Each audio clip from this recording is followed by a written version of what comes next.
He has hurt the lives of over 300 people.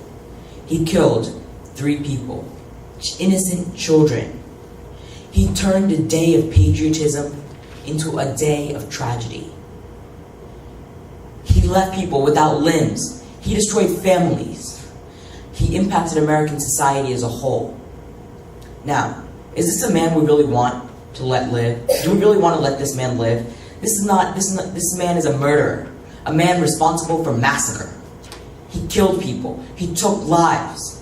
And while many question the morality of taking his life, his intention was to take as many lives as possible.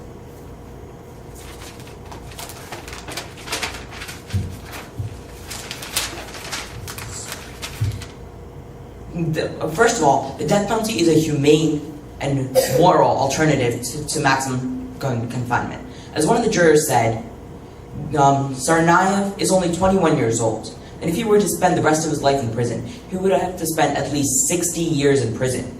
60 years of no contact with other human beings, 60 years of solitary confinement in maximum security. Is this really a better life than death? He would have to sit there for 60 years and remorse over his crimes. Would not death be a much more simpler and much more humane alternative? Also, it would scare off others who intend to commit the same crimes. Several people such as Senator Tomboli, claim that giving Tsarnaev death penalty would create martyrs. However, according to Huffington Post, martyrs being created by this is actually really unlikely. Imagine this. Imagine you wanted to create a crime, but then imagine you wanted to commit a similar terrorist act. Would his life not encourage you to do so? Would the fact that he was let to live mean that others who commit the same crime would also be allowed to live? And also, several people claim this is not revenge, but this is justice. Several people claim this is not justice, but this is revenge. But what is the job of justice? It is to eliminate criminals who are threats to our society. And Tsarnaev is definitely a threat to our society. Death would be an easy way to eliminate him completely. Now, so far, arguments for both sides have been grouped into 2 major categories. 1, the will of the people, and 2, the morality of it. So, while many polls suggest that the majority of Bostoners and even victims want Tsarnaev not to endure death penalty, several people, a poll by Sacktoff University shows that if they were actually going to make the deciding vote in the jury, most people would vote to give Tsarnaev death penalty. So, senators, I strongly urge you to affirm this bill. Thank you. All right, Senator, judges, that was a speech of 3 minutes and 14 seconds. A mandatory 2-minute question period will follow. At the sound of my gavel, all questioners, please rise. Senator Palola. Senator Priyan, don't the parents of the 8-year-old child who died don't want the death penalty, but it's just going to make them struggle every day seeing that Tsarnaev has died?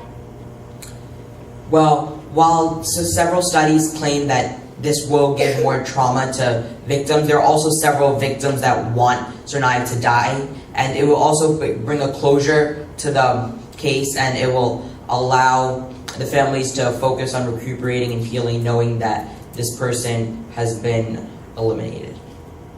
Senator Lakshay. Senator, wasn't Tsarnaev just brainwashed by his brother and following him simply? That was not brought up until the later bits of the trial on Tsarnaev. It was a strategy developed by his legal team, so how far that is true, I'm unable to tell you. However, he's an adult, and so he's therefore fully responsible for his actions. Senator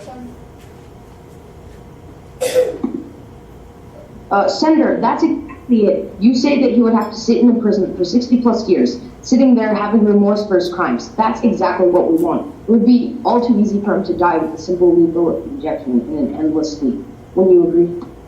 What's the point of him remorsing his crime if he's going to spend the rest of his life in prison? We know he is the convict, so the easiest way is to eliminate him completely and kill him.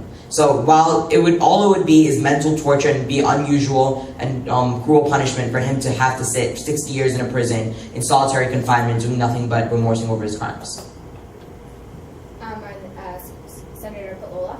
Senator, many psychologists and studies show that when he committed the crime, he was 19, so his brain wasn't fully developed, and he was the second committer. So is it really fair for him to take the death penalty even though he was 19 and when his brain was underdeveloped? Well, while his brain might have been underdeveloped as far as legal things, as far as in legal definition, he is an adult, and therefore you can't charge him as a minor or reduce his punishment because of his age. He should be treated fully as an adult. Senators, the questioning period has elapsed. The senator may return to it. Thank you.